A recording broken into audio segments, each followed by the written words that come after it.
Well, first and foremost, he's a high character guy.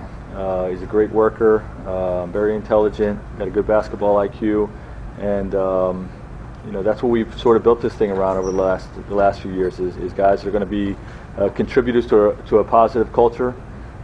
He's got a fantastic body and an athletic body, great size, great length, and he's a two-way player, which is another thing we've sort of built this thing around. Is guys that play both ends of the floor, the ability to be an elite shot blocker and rim protector right away, but also having some defensive versatility to get out and guard on the perimeter some, run the floor, and he's got a great shooting touch.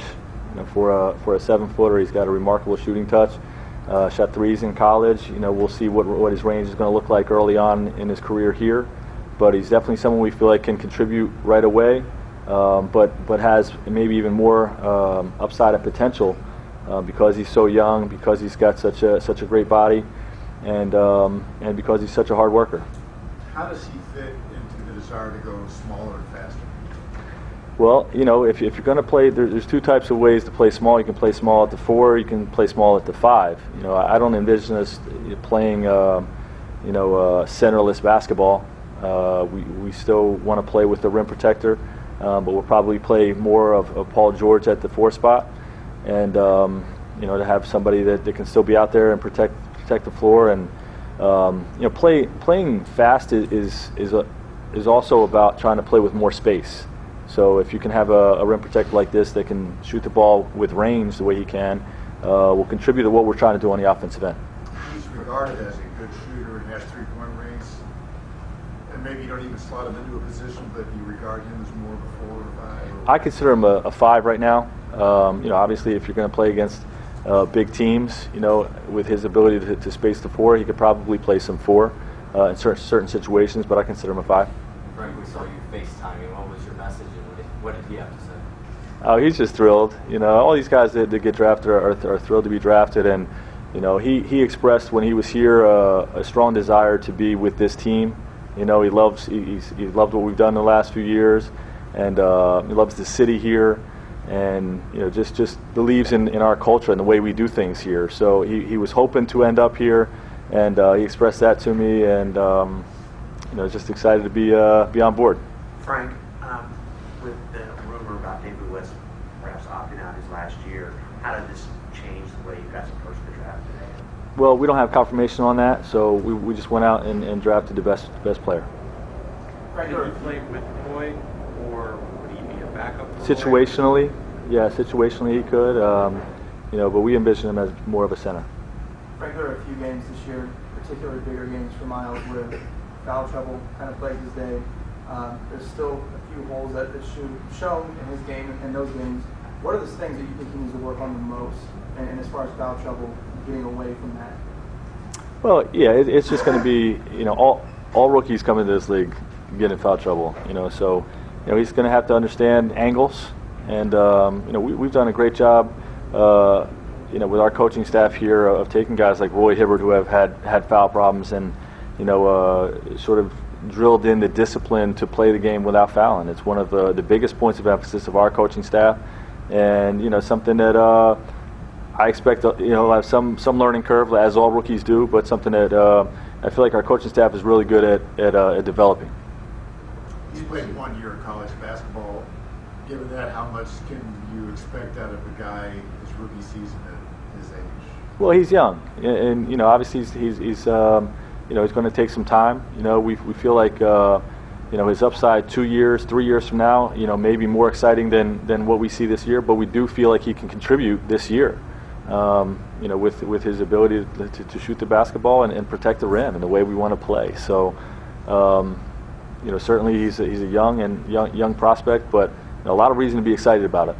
With a young lad like that, what are some of the challenges both on and off the court that are more difficult than? Well, he's a really good young man, so I really don't anticipate a lot of off the court issues with him. I think he's going to make the adjustment really well to the NBA, and then on the court it's just going to be about adjusting to the speed and athleticism of the NBA, like all rookies have to go through. But he's got the size and physicality and athleticism to make that adjustment fairly quickly. Frank? Regarding Paul as the four, playing some four, Kevin mentioned that maybe even 20 minutes a night could be something. Is that in line with what you're thinking? We'll see. We'll see. We'll see what our roster looks like at the end of the day. I do think that he can be very effective there, and we'll just see how it all plays out. Folks here will want to know why Pacers didn't draft Trey Lyles, the local kid. Was there any comparison between Turner and Lyles? Sure. We're very high on Trey Lyles, very high. Just a little bit higher on Miles Turner, and like we were just talking about there's very strong interest in our organization, mainly with Larry and myself, of playing smaller, playing Paul George at the four more, and so it was a situation where we were higher on Miles, but also considering playing Paul, at that position, gave us less of a need. Frank, just your thoughts. I know you guys were high on Winter College Time and Frank Kaminsky. What was your thoughts when they went a couple of spots ahead? Yeah, we were high on both of those guys, but we've said all along that whoever is there at 11, if Miles had gone ahead of us and one of those guys was slide, we've been excited about those guys too. We feel like there was at least 11 really good players or prospects in this draft, and we would have been excited if those guys were there. But certainly getting Miles Turner at 11 is a good thing for the Indiana Pacers. There was a lot of mention by Kevin talking about how there was interest and a lot of discussion surrounding 11 pick trade-wise. Was there really a lot of activity? Was it tough to keep the pick? There was a lot of activity, and you have to talk to Larry and Kevin about those decisions. Those decisions are within their conversations, but there was a lot of activity. Did it surprise you about this rumor about David West? I mean, waiting so late to do what he did here? Well, we don't have a confirmation on that, so I can't really comment on it further. Coach, a lot has been made about the faster and smaller guys, but your defense is predicated on length. And so, are you really focusing on going faster without giving up that length? And a pick like Miles is gravitating towards the side that you had so much success with? Well, like I said, going small to me doesn't mean playing centerless basketball. We don't want to play, without a bigs. I believe to be a great defensive team, or at least a very good defensive team, you've got to have some length out there, and so that's why Miles Turner fits that. And would we sacrifice some length at the guard position? Maybe. By moving Paul to the four, and now your 2 and 3 are a little bit smaller, but you're faster, you're shooting better, you have better spacing, and you're a better offensive team. So we're looking to explore those possibilities. What's his upside offensively? How much range does he have? Yeah, he's got a decent post game. He's got a good feel, for making passes. Obviously, he's still very young. He's going to make some mistakes, but he's got a good feel, and he's got good skill. And if you have that, and you've got a good body and athleticism to match the athleticism and speed at this level, then you have a chance. So we feel strongly that we can develop him into a very, very good offensive player and a great two-way player for us. You say that he can contribute right away. Do you envision backup or therapy? Well, we'll see. We'll see what the roster looks like. I would probably envision him more as a backup right away because of how young he is. But anything can happen. I mean, minutes are going to be earned. He'll come into camp and go through the summer league, and we'll watch him develop and see how quickly he picks things up, and we'll go from there. What stood out to you from him specifically his workout here with you guys a couple weeks ago? Well, first and foremost, his body. I mean, he's got an NBA body. He's just got great size and athleticism. For the big position, combined with a guy that can really shoot the ball with range. So those things stick out. And then you talk to him, and you recognize his intelligence level is high. You do the background work and his character. He's a high character guy, and he just fits into what we're doing. So we're really excited about having him. There was a lot of attention paid to his running style. People said he lumbered up and down the court, and they issued a 27-page report, examining him and all that. Was that a concern for you guys? Something you talked A about little it? bit, but he's, you know, we've talked to our training staff.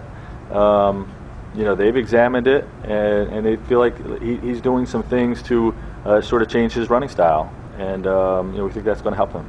Regarding that footwork, though, inside, especially on the low block, where do you rank that with being such a young player? You say his body's NBA ready. He's young, you know, he's young, so it's going to need some work, and you know, but it's exciting to have a young athlete like this as part of your organization, part of your developmental mindset, and you know, a guy that can, you know, help you doing the things that he does right now, blocking shots and shooting the basketball, and have the ability to develop all these things is really exciting. Do you have any indication whatsoever what Roy's going to do on Monday? No. Given the report with David, did that, I think you already asked this, I'm sorry, did that have any impact at all on how you would approach the draft? No. Right. Where is Paul physically at this point? Physically, medically, Yeah, I mean, what is he able to do now? his calf is healed. His leg is healed. He's claiming to be 100%. He looks really good, and I'm just saying, if you talk to him, you watch him in half-court workouts right now, and you know the amount that he was favoring it towards the end of the year, which was noticeable and expected. He's not favoring it right now. So he looks really good. He's in LA right now, but he's been back as recently as this past week, and he's looked really good in individual workouts. You know, obviously, you know, training camp 2-a-days, and that's a different story. So I mean, you know, he still has a long way to go, but he's looking really good right now. And he's on board with the whole floor thing? Absolutely. Excited about it. Are there restrictions on what you can do physically still, or is he kind of? No. Will he have to make physical changes to play the floor? Will he have to bulk up some? Well, he has bulked up some, you know, with his year off. But look, we're not looking to, you know, turn him into Zach Randolph or some of these bulky power forwards. You know, we're playing him, you know, at the 4 to win that matchup. You know, because we feel like he can win that matchup. You know, in terms of battling, you know, some of the big guys that he will be matched up with, and you know, winning the matchup on the other end, you know, by being extremely difficult to guard. Frank, one last thing. You did mention that he's a high character guy, and you're more impressed with the on the floor in the workout or in your meeting with him. Do you speak to him? I'm probably just watching tape on him and on the court, but you know, when you see, you know, that the character thing it holds up or rates very high, you know, it's something that just kind of completes the puzzle. He seemed to be really engaged. He was asking questions during the workout. Good questions too. Yeah, I mean, you learn a lot from the workout. It's not everything. I mean, it's a small part of the entire process, but you know, you do learn something from communicating with him and working with him, and you know, he seemed to pick things up pretty quickly. Do you recall any questions that he asked? No.